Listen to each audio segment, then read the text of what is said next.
أعوذ بالله من الشيطان الرجيم. بسم الله الرحمن الرحيم.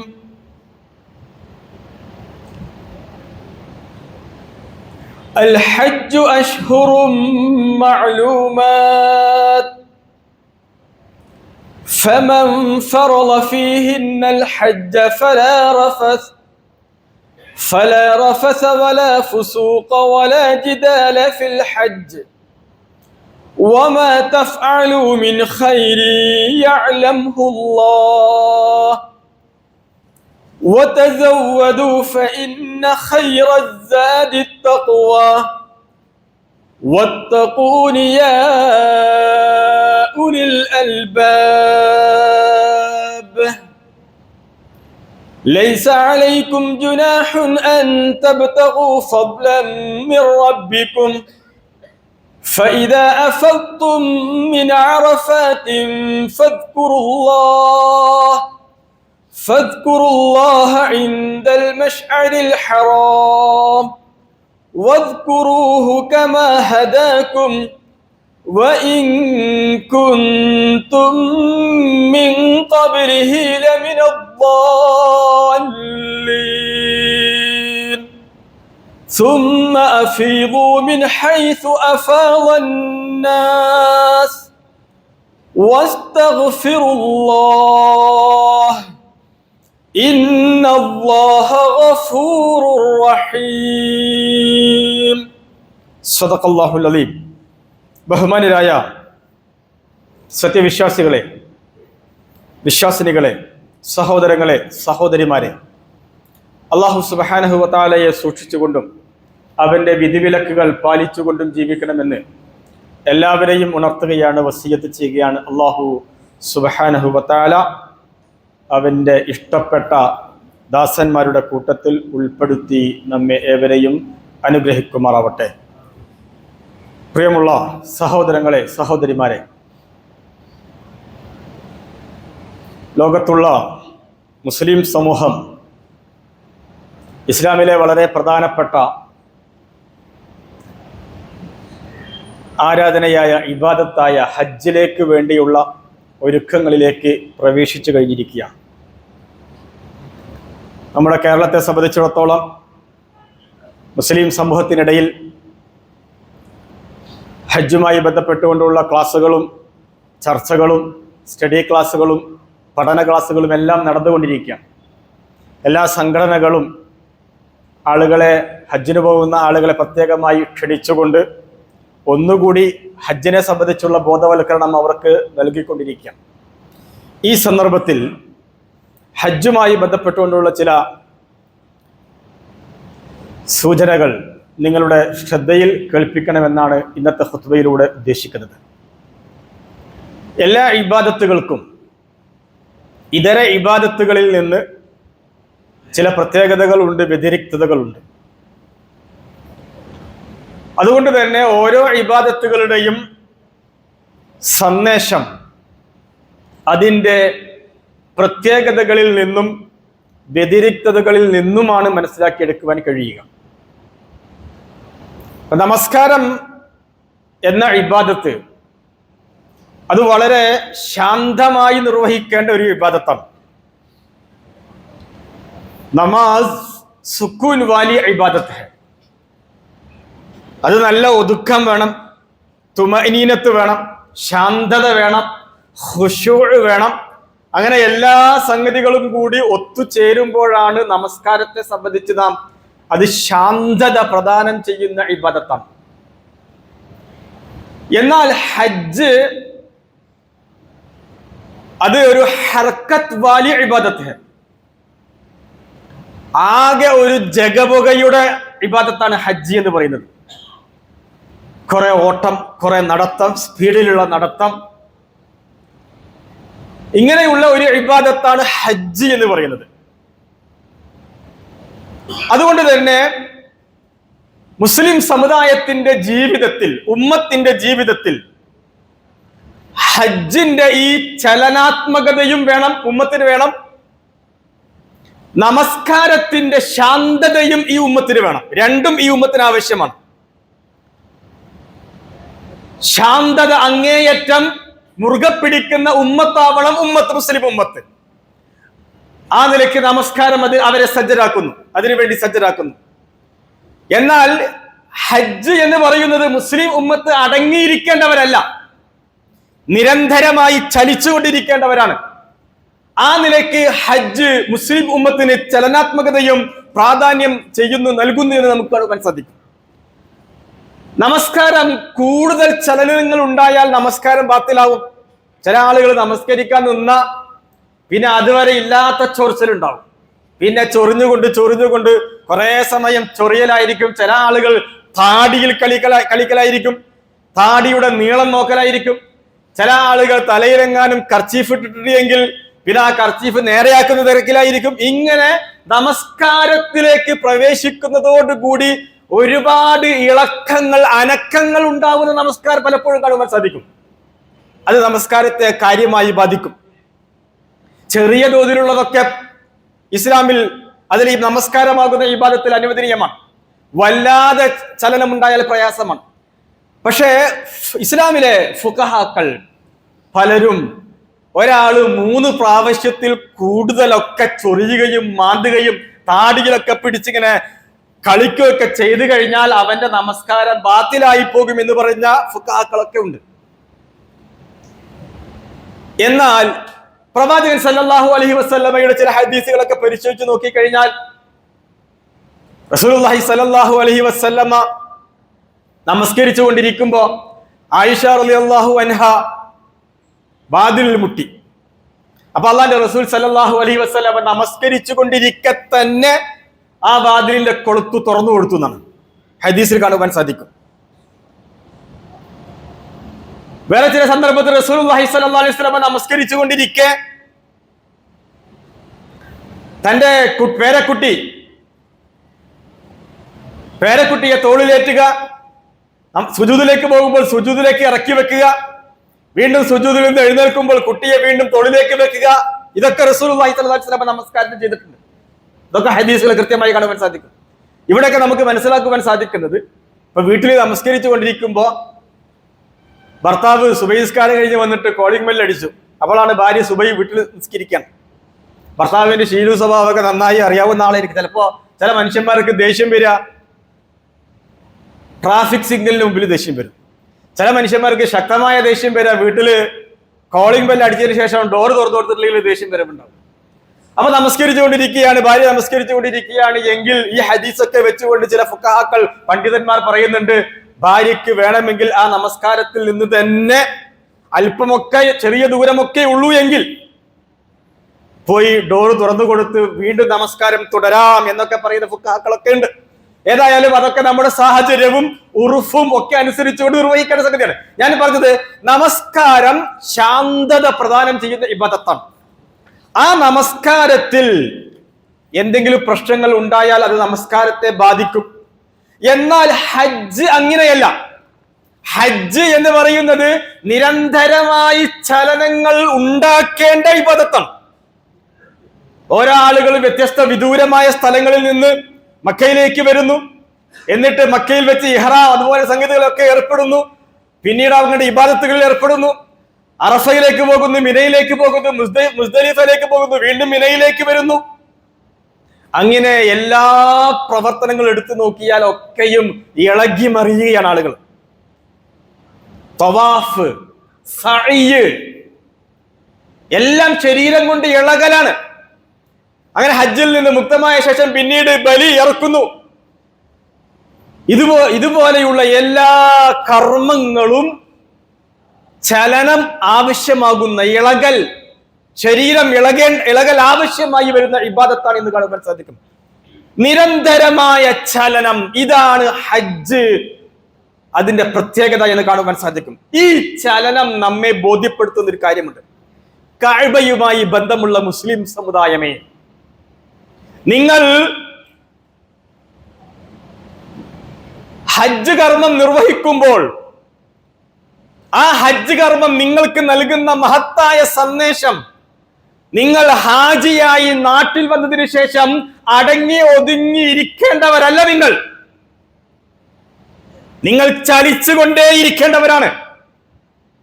കാരണം ഹജ്ജ് മുസ്ലിം ഉമ്മത്തിന് നൽകുന്ന വളരെ പ്രധാനപ്പെട്ട ഉൾക്കരമുള്ള സന്ദേശം. നിങ്ങൾ അള്ളാഹുവിന്റെ സന്ദേശം നാടുകളിൽ വ്യാപിപ്പിക്കുവാൻ, ഇതര ജനവിഭാഗങ്ങളിലേക്ക് എത്തിക്കുവാൻ നിങ്ങൾ സദാ ജാഗരൂകരായിരിക്കുക. ഇതാ ഹജ്ജ് നമുക്ക് നൽകുന്ന സന്ദേശം. നമ്മുടെയൊക്കെ നാട്ടിൽ എന്താണ്, ഹജ്ജൊക്കെ ചെയ്തു വന്ന ഹാജിയമാര് പിന്നെ ആകെ ശാന്തമായി, പിന്നെ ഒരു പ്രത്യേകതരം ഇരുത്തം, പിന്നെ മനുഷ്യന്മാരോട് വർത്താനം പറയാതെ, അങ്ങനെയുള്ള ഒരു ഹാജിയമാരെ അല്ല ഇസ്ലാമിലെ ഹജ്ജ് സൃഷ്ടിക്കുന്നത്. നിങ്ങൾ ഹജ്ജ് ചെയ്യുമ്പോൾ ഏറ്റവും കൂടുതൽ നിങ്ങൾ ചലനാത്മകത കാണിച്ചു. നിങ്ങൾ ആ ചലനാത്മകത ഹജ്ജ് കഴിഞ്ഞ് നാട്ടിൽ വന്നതിന് ശേഷവും നിങ്ങൾ കാണിക്കേണ്ടതുണ്ട് എന്ന് ഹജ്ജ് നമുക്ക് പഠിപ്പിച്ചിരിക്കണം. അതുകൊണ്ട് ഈ ദീനിന്റെ സന്ദേശം എത്തിക്കുവാൻ ഏത് സമയത്തും ഞാൻ റെഡിയാണ്. അതാണ് ഹാജി ഈ നാട്ടുകാർക്ക് നൽകുന്ന സന്ദേശം. അതാണ് അള്ളാന്റെ സന്ദേശം എത്തിക്കാൻ ഞാൻ റെഡിയാണ്. നമ്മൾ ആലത്തൂർ ടൗൺ ഒന്ന് എടുത്തു നോക്കുക. ഈ ആലത്തൂർ ടൗൺ, ഈ പ്രദേശത്ത് എത്ര ഹാജിയന്മാരുണ്ട്? ഒരു ഹജ്ജ് ചെയ്തവരും 2 ഹജ്ജ് ചെയ്തവരും കുറെ ഹജ്ജ് ചെയ്തവരൊക്കെ ഉണ്ടാവും. നമ്മളൊക്കെ കേരളത്തിലത് പരിശോധിച്ച് നോക്കുക. ഹാജിയന്മാരുടെ സമ്മേളനം നടത്താൻ മാത്രം ഹാജിയന്മാർ കേരളത്തിലുണ്ട്. ഹാജിയന്മാരുടെ സംസ്ഥാന സമ്മേളനം നടത്താൻ പറ്റും. അത്ര എണ്ണം പെരുകിയിട്ടുണ്ട്. ഞാൻ ഹജ്ജ് ചെയ്തു വന്ന എല്ലാ ജനങ്ങളോടും ചോദിക്കുകയാണ്, നമുക്കൊരു യഥാർത്ഥ ഹാജിയാവാൻ കഴിഞ്ഞിട്ടുണ്ടോ? ഇബ്രാഹിം നബി അലൈഹിസ്സലാത്തു വസ്സലാം അദ്ദേഹം ഹജ്ജിലൂടെ മുസ്ലിം ഉമ്മത്തിന് നൽകിയൊരു മെസ്സേജ് കൂടി അതാണ്.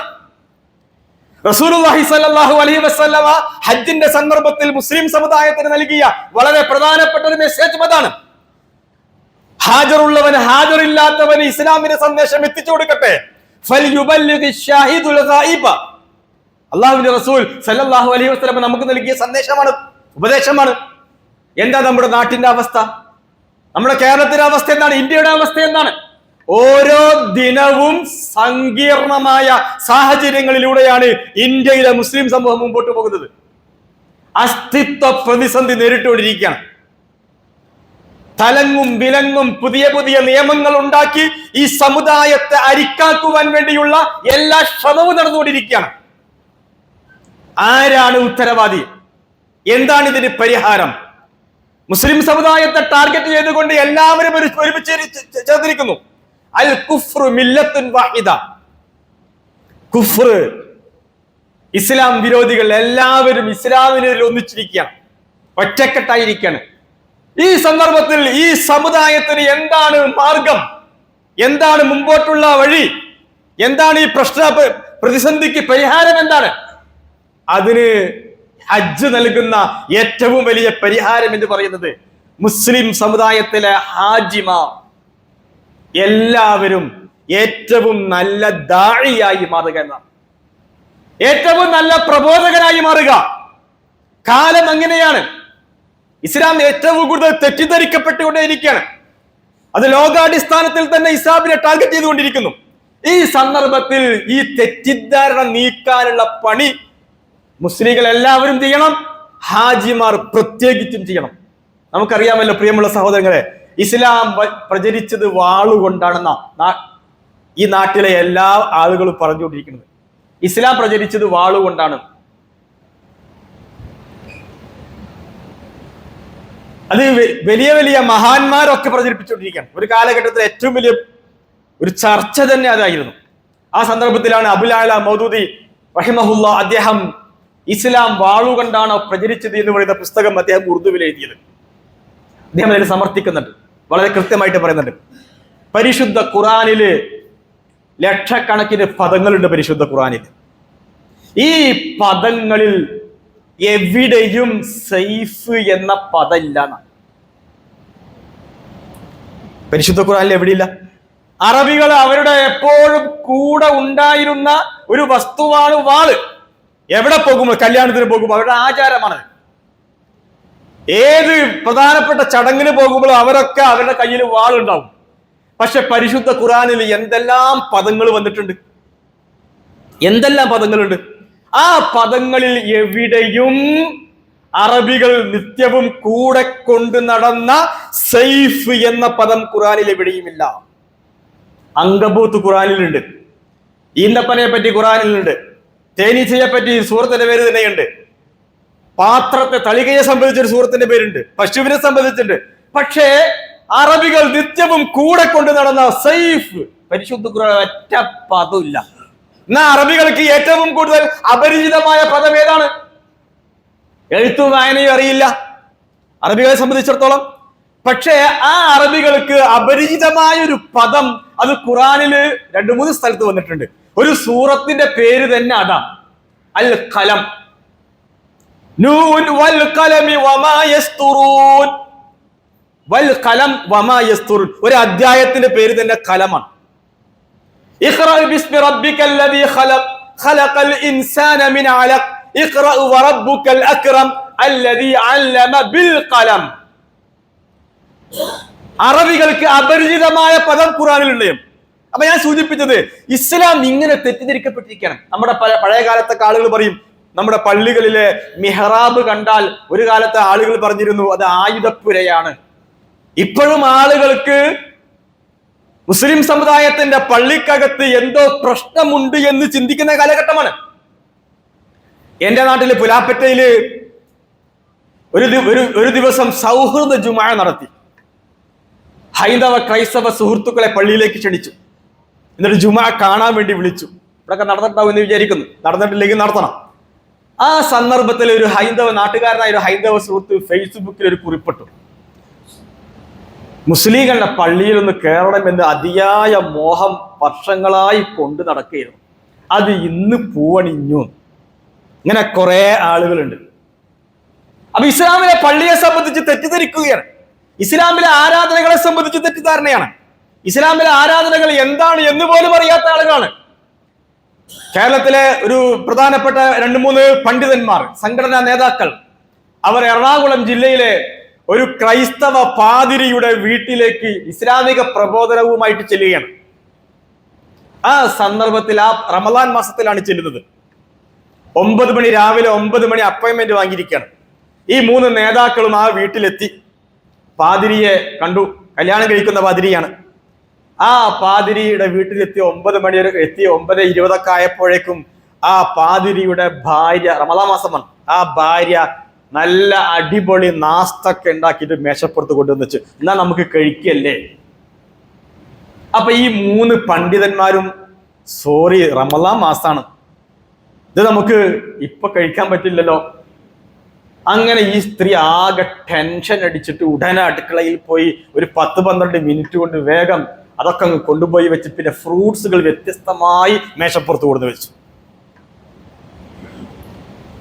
ഹൈന്ദവ ക്രൈസ്തവ സമൂഹത്തിലെ ആളുകൾക്ക് ഇസ്ലാമിലെ നോമ്പ് എന്താണ് എന്ന് പോലും അറിയാത്ത സാഹചര്യം. ആരാ സഹോദരങ്ങളെ ഇതിനൊക്കെ ഉത്തരവാദി ആരാ? ഇസ്ലാം തെറ്റിദ്ധരിക്കുവാനുള്ള ഉത്തരവാദി ആരാ? മുസ്ലിം സമുദായം അവരുടെ ദൗത്യം നിർവഹിക്കാത്തതിന്റെ പേരിലാണ് ഇസ്ലാം ഏറ്റവും കൂടുതൽ തെറ്റിദ്ധരിക്കപ്പെട്ടുകൊണ്ടിരിക്കുന്നത്. അതുകൊണ്ട് ഈ കാലഘട്ടത്തിൽ ഹജ്ജ് മുസ്ലിം ഉമ്മത്തിന് നൽകുന്ന ഏറ്റവും പ്രധാനപ്പെട്ട സന്ദേശം എന്ന് പറയുന്നത്, മുസ്ലിം സമുദായമേ, നിങ്ങൾ ഹജ്ജ് നിർവഹിച്ചതിന് ശേഷം നാടുകളിൽ ചെന്ന് അള്ളാഹുവിന്റെ റസൂലിന്റെ ആ ഉപദേശമുണ്ടല്ലോ, ഹാജറുള്ളവൻ ഹാജറില്ലാത്തവൻ എത്തിച്ചു കൊടുക്കുക, നിങ്ങൾ അത് നാട്ടിൽ ചെന്നുകൊണ്ട് ജനങ്ങൾക്ക് ഇസ്ലാമിന്റെ സന്ദേശം എത്തിക്കുവാൻ നിങ്ങൾ സജ്ജമാവണം. ഇതാണ് ഹജ്ജ് ഈ ഉമ്മത്തിന് നൽകുന്ന ഏറ്റവും പ്രധാനപ്പെട്ട സന്ദേശം എന്ന് കാണുവാൻ സാധിക്കും. ഹജ്ജ് ഏറ്റവും കൂടുതൽ ആളുകൾ ഒരുമിച്ച് കൂടുന്ന ഇബാദത്താണ്. ഏറ്റവും കൂടുതൽ സാമൂഹികത തളം കെട്ടി നിൽക്കുന്ന ഇബാദത്താണ് ഹജ്ജ് എന്ന് പറയുന്നത്. അല്പം പോലും ഒറ്റയ്ക്ക് നിർവഹിക്കാൻ കഴിയാത്ത ഇബാദത്ത് ഹജ്ജ്. ഒരാള് ഹജ്ജിന് പോയി പല പല പല കർമ്മങ്ങളൊക്കെ ചെയ്തു, പക്ഷെ അറഫയിൽ നിൽക്കാൻ പറ്റിയില്ല. ചില പ്രയാസങ്ങളൊക്കെ ഉണ്ടായി.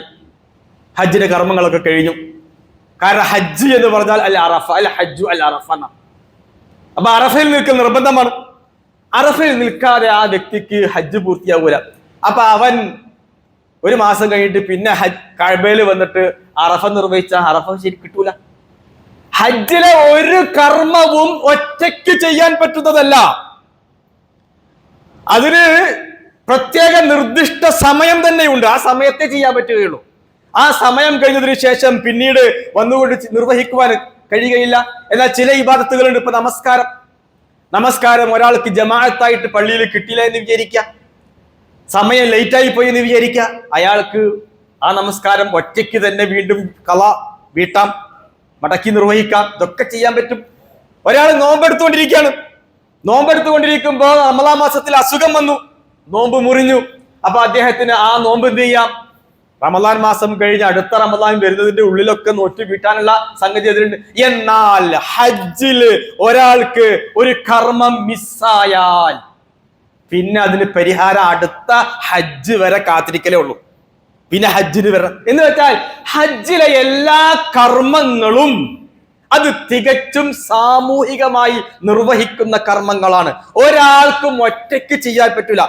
ഹജ്ജിലെ അനിവാര്യമായ കർമ്മങ്ങൾ ചെയ്യാൻ കഴിയാതെ വന്നാൽ പിന്നെ പരിഹാരം ഞാൻ നേരത്തെ സൂചിപ്പിച്ചതുപോലെ അടുത്ത വർഷം ഹജ്ജിന് വരിക എന്നതാണ്.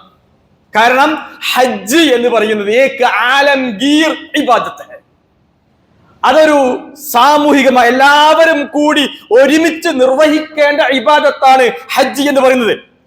തർത്തീബോട് കൂടി ചെയ്യേണ്ട കാര്യങ്ങൾ ഒന്നിച്ചാണ് ചെയ്യുക. ഹജ്ജിൽ ഒരാൾ ഏതെങ്കിലും ഇമാമിനെ പിൻപറ്റുന്നില്ല. എന്നാ നമസ്കാരം അങ്ങനെയല്ല. നമസ്കാരത്തിൽ എല്ലാവരും ഒരു ഇമാമിനെ പിൻപറ്റിക്കൊണ്ടാണ് നമസ്കരിക്കുന്നത്. ഹജ്ജിൽ ഒരു ഇമാമില്ല. പിന്നെ എങ്ങനെ കർമ്മങ്ങൾ ഹജ്ജിൽ ജനങ്ങൾ നിർവഹിക്കുക? അതാ ഖുർആൻ പറഞ്ഞത്,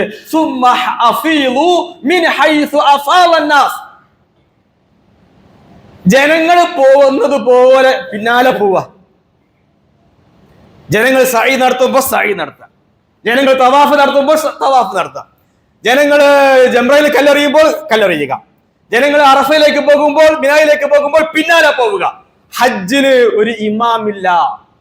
ജനങ്ങൾ എന്താണോ ചെയ്യുന്നത് അത് നിങ്ങൾ ചെയ്യുക എന്നാണ് അല്ലാഹു സുബ്ഹാനഹു വ തആല പറയുന്നത്. ഈ ഹജ്ജ് എന്നത് ഞാൻ നേരത്തെ സൂചിപ്പിച്ചു, സാമൂഹികമായി കൂട്ടമായി നിർവഹിക്കുന്ന ഒരു ഇബാദത്താണ്.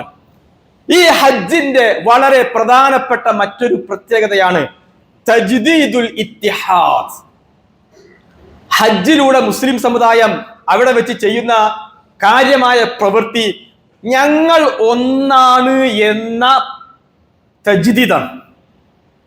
ഞങ്ങൾ ഒന്നാണ്, മുസ്ലിം സമുദായം ഒന്നാണ് എന്ന് വീണ്ടും വീണ്ടും ആവർത്തിച്ച് പുതുക്കുകയാണ്, പ്രഖ്യാപിക്കുകയാണ് മുസ്ലിം സമുദായം ഹജ്ജിലൂടെ ചെയ്യുന്നത് കാണുവാൻ സാധിക്കും. മുഴുവൻ സ്ഥലത്തിന്റെയും സമൂഹത്തിന്റെയും എല്ലാ പ്രതിനിധികളും ഹജ്ജിലെത്തി, മക്കയിലെത്തി. അവിടെ പിന്നെ ഷാഫി ഇല്ല, അവിടെ ഹനഫി ഇല്ല, അവിടെ മാലിക്കി മദ്ഹബ് ഇല്ല, അവിടെ ഹംബലി മദ്ഹബ് ഇല്ല. അവിടെ എല്ലാവരും ഒന്നാണ്. എല്ലാവരുടെയും ചുണ്ടിൽ ലബ്ബൈക് അല്ലാഹുമ്മ ലബ്ബൈക് ലബ്ബൈക ലാ ശരീക ലക ലബ്ബൈക് ഇന്നൽ ഹംദ വന്നിഅമത ലക ലബ്ബൈക്. ഈ മന്ത്രമാണ് എല്ലാവരുടെയും. അവിടെ ഷാഫി ഹനഫി ഒന്നും അവിടെ ഇല്ല.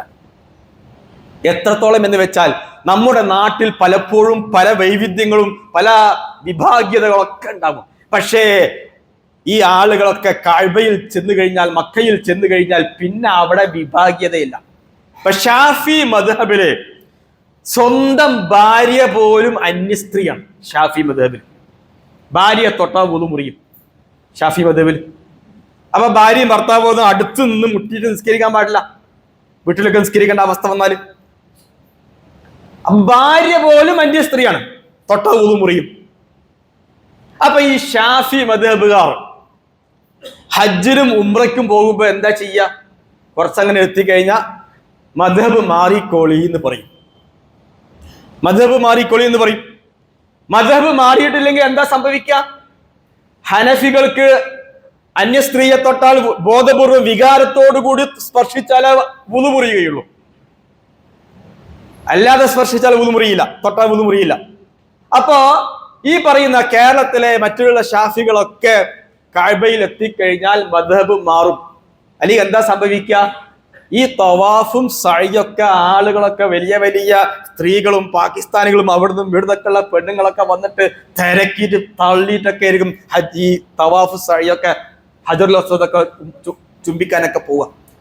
അപ്പൊ അവിടെ ഷാഫികൾ അല്ലാ എന്റെ ഉതു പോയല്ലോ, അന്യ സ്ത്രീയാണല്ലോ എന്റെ മേലെ തൊട്ടിരിക്കുന്നത് എന്ന് പറഞ്ഞിട്ട് ഉതു ഉണ്ടാക്കാൻ പോയ ഷാഫികൾ എല്ലാവരും പൈപ്പിന്റെ ചോട്ടിലുണ്ടാവുക. ഹജ്ജ് ഉംറയും പൂർത്തിയാവൂല. ഹനഫികളും മാലിക്കുകളും ഹംബലികളൊക്കെ അവർ ഹജ്ജ് ഉംറയും കഴിഞ്ഞ് വീട്ടിലെത്തിണ്ടാവും. ഷാഫികൾ പൈപ്പിന്റെ ചോട്ടിൽ ഒതുണ്ടാക്കിക്കൊണ്ടിരിക്കുന്നുണ്ടാവും. അപ്പൊ എന്താ സംഭവിക്കുക? അവിടെ മക്കയിൽ എത്തിക്കഴിഞ്ഞാൽ തൽക്കാലം മദ്ഹബ് മാറിക്കൂളി എന്ന് പറയും. പ്രിയമുള്ള സഹോദരങ്ങളെ, സഹോദരിമാരെ, കഅബയിൽ നാം കാണുന്ന കാഴ്ച അതാണ്. അവിടെ പിന്നെ ഷാഫിഇല്ല, ഹംബലിയില്ല, മാലിക്കിയില്ല, ഹനഫി മദ്ഹബില്ല, എല്ലാവരും ഒന്നാണ്. അവിടെ എല്ലാവരും ഒരു ഇമാമിന്റെ പിന്നിൽ നിന്നാണ് നമസ്കരിക്കുന്നത്. അതിൽ പോലും നമ്മുടെ ദൗർഭാഗ്യവശാൽ കേരളത്തിൽ നിന്ന് പോകുന്ന ആളുകളാണ് ഫസാദ് അവിടെയും ഉണ്ടാക്കുന്നത്. വല്ലാത്ത സങ്കടമാണ് ആ കാര്യം. എന്റെ നാട്ടിൽ ഒരു കുടുംബത്തിലെ ഒരു പെണ്ണ് ഉംറയ്ക്ക് വേണ്ടി പോയി. ഒരു ടീമിലാണ്, നാട്ടിലെ ഒരു ഗ്രൂപ്പിലാണ് ചെന്നത്. ആ ഗ്രൂപ്പിലാണെങ്കിൽ സ്ത്രീകൾക്കൊന്നും പള്ളിയിൽ പോകാൻ പാടില്ല എന്നാണ്. അങ്ങനെ ഗ്രൂപ്പിലാണ് പോയത്. അവിടത്തെ കഅബത്തിലേക്ക് എത്തിയിട്ട് ഈ സ്ത്രീ പറഞ്ഞു, ഈ പ്രദേശത്ത് വന്നിട്ട് കഅബയിൽ പോയിട്ട് ഒന്ന് നിസ്കരിക്കണ്ടേ? നിങ്ങൾ എന്തിനാണ് ഈ പെണ്ണുങ്ങളെ റൂമിൽ അടച്ചിട്ട് റൂമിൽ നിസ്കരിച്ചോളി എന്ന് പറയുന്നത്?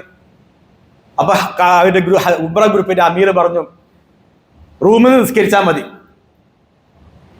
അപ്പൊ ഈ പെണ്ണ് തർക്കിച്ചു, ഞാൻ ആറ്റു നോറ്റ് ഇത്രയും ക്യാഷ് മുടക്കിയിട്ട് ഉംറയ്ക്ക് വന്നതേ കഅബത്തിങ്കൽ പോയിട്ട് കുറച്ച് നിസ്കരിക്കണം, അവിടുത്തെ നിസ്കാരത്തിന്റെ കൂലി എത്രയാ? എന്നിട്ട് എന്നെ നിങ്ങൾ മുടക്കുകയാണോ? ഈ ഒരു അവസ്ഥ അവിടെ പോലും ചിലപ്പോൾ ചില ആളുകൾ കാണിക്കാറുണ്ട്. പ്രിയമുള്ള സഹോദരങ്ങളെ, സഹോദരിമാരെ, നമ്മുടെ നാട്ടിലൊക്കെ ഈ പലപ്പോഴും സംഘടനകളും ഈ പറയുന്ന മദ്ഹബുകളൊക്കെ ചെറിയ ചെറിയ കാര്യങ്ങളുടെ പേരിലൊക്കെ പരസ്പരം വിഘടിച്ചു നിൽക്കുന്നത് നമ്മൾ ശ്രദ്ധിക്കും. ചെറിയ ചെറിയ വിഷയങ്ങളാ, അതിനെ പർവ്വതീകരിക്കാൻ പറ്റുകയില്ല. ഷാഹ് വലിയുള്ള ദഹ്ലവി അദ്ദേഹത്തിന്റെ വളരെ പ്രസിദ്ധമായ അൽ ഇൻസാഫു ഫി ബയാനി അസ്ബാബിൽ ഇഖ്തിലാഫ് എന്ന് പറയുന്ന ചെറിയ പുസ്തകമുണ്ട്. ആ പുസ്തകത്തിൽ വളരെ കൃത്യമായി ഇതിലേക്ക് വെളിച്ചം വീശുന്നുണ്ട്. വഖദ് കാന ഫി സ്വഹാബത്തി വത്താബിഈന വമൻ ബഅദഹും മൻ യഖറഉൽ ബസ്മല വമിൻഹും മൻ ലാ യഖറഉഹാ. സഹാബികളുടെ കൂട്ടത്തിൽ, താബിഈങ്ങളുടെ കൂട്ടത്തിൽ, താബിഈങ്ങളുടെ കൂട്ടത്തിൽ നമസ്കരിക്കുമ്പോൾ ഫാത്തിഹ ഓതുമ്പോൾ ബിസ്മി ഉറക്കെ ഓതുന്നവരും ഉണ്ടായിരുന്നു, പതുക്കെ ഓതുന്നവരും ഉണ്ടായിരുന്നു. വമിൻഹും മൻ യഖ്നുതു ഫീ സ്വലാത്തിൽ ഫജ്രി വമിൻഹും മൻ ലാ യഖ്നുത്. സുബഹി നമസ്കരിക്കുമ്പോൾ കുനൂത്ത് ഓതുന്നവരും ഉണ്ടായിരുന്നു, കുനൂത്ത് ഓതാത്തവരും ഉണ്ടായിരുന്നു. ആരുടെ കൂട്ടത്തിൽ? സഹാബികളുടെ കൂട്ടത്തിൽ, താബിഈങ്ങളുടെ കൂട്ടത്തിൽ. വമിൻഹും മൻ യതവല്ലഉ മിൻ അക്ലി ലഹ്മിൽ ഇബിൽ വമിൻഹും മൻ ലാ യതവല്ല. ഒട്ടകത്തിന്റെ മാംസം കഴിച്ചതിന് ശേഷം പുതിയ വുളു കൊണ്ട് നമസ്കരിക്കുന്നവരും ഉണ്ടായിരുന്നു, പഴയ വുളു കൊണ്ട് നമസ്കരിക്കുന്നവരും ഉണ്ടായിരുന്നു. വമിൻഹും മൻ യതവല്ല മിൻ മസ്സിൽ ദക്കരി വമിൻഹും മൻ ലാ യതവല്ല. ഗുഹ്യഭാഗം സ്പർശിച്ചാൽ പഴയ വുളു കൊണ്ട് നമസ്കരിക്കുന്നവരും ഉണ്ടായിരുന്നു, പുതിയ വുളു എടുത്ത് നമസ്കരിക്കുന്നവരും ഉണ്ടായിരുന്നു.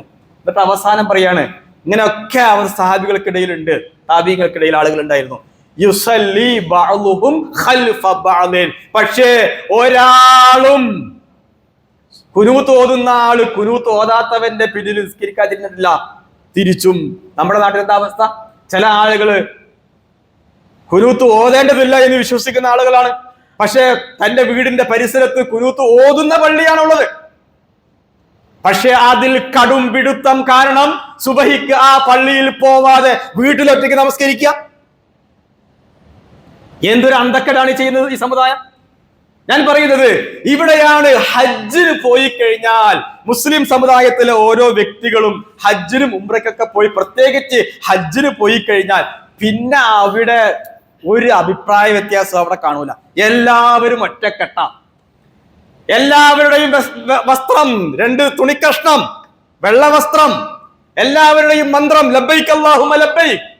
ഈ ഒരു കാഴ്ചകളൊക്കെ ഹജ്ജിൽ കണ്ട് നാട്ടിലേക്ക് തിരിച്ചു വരുന്ന ഹാജി തന്റെ പരിസരത്ത്, തന്റെ നാട്ടിലുള്ള ആളുകളോട് ചോദിക്കണം, എന്തിനാണ് ഉസ്താദെ നിങ്ങൾ ഞങ്ങളെ ഭിന്നിപ്പിക്കുന്നത്?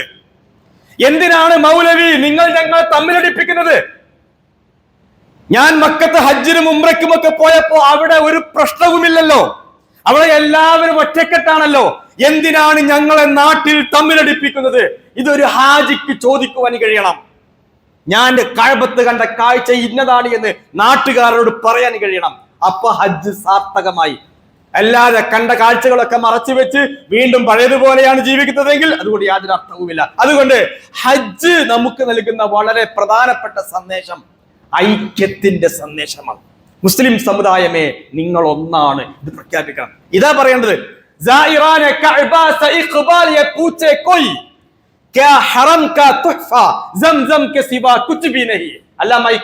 ദാർശനികനായ കവി ചോദിക്കുകയാണ്, കഅബ സന്ദർശിക്കുന്ന ആളുകളോട് ഞാനൊരു ചോദ്യം ചോദിക്കട്ടെ. എന്താണ് ആ ചോദ്യം?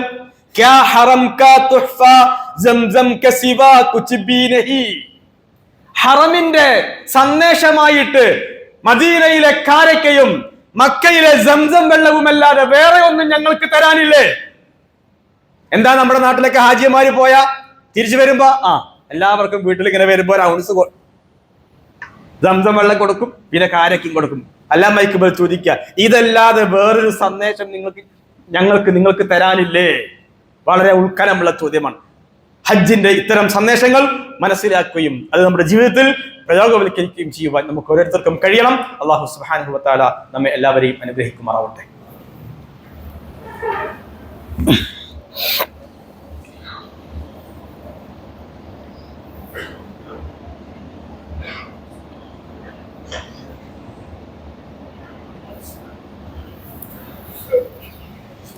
അൽഹംദുലില്ലാഹി റബ്ബിൽ ആലമീൻ വസ്സലാത്തു വസ്സലാമു അലാ റസൂലിൽ അമീൻ വഅലാ ആലിഹി വസഹ്ബിഹി അജ്മഈൻ. യാ അയ്യുഹന്നാസ് ഇത്തഖുല്ലാഹ ഹഖ്ക തുഖാതിഹി വലാ തമൂതുന്ന ഇല്ലാ വഅൻതും മുസ്ലിമൂൻ. പ്രിയമുള്ള സഹോദരങ്ങളെ, രണ്ട് കാര്യങ്ങൾ പ്രത്യേകം സൂചിപ്പിക്കണമെന്ന് തോന്നുകയാണ്. ഒന്ന്, ഈ പള്ളിയിലേക്ക് മിമ്പറിൽ കയറുമ്പോൾ തന്നെ നല്ലൊരു അനുഭൂതിയാണ്. എന്ന് വെച്ചാൽ നാട്ടുകാരുടെ ഒരു ബർക്കത്താണ് എന്നാണ് വിചാരിക്കുന്നത്.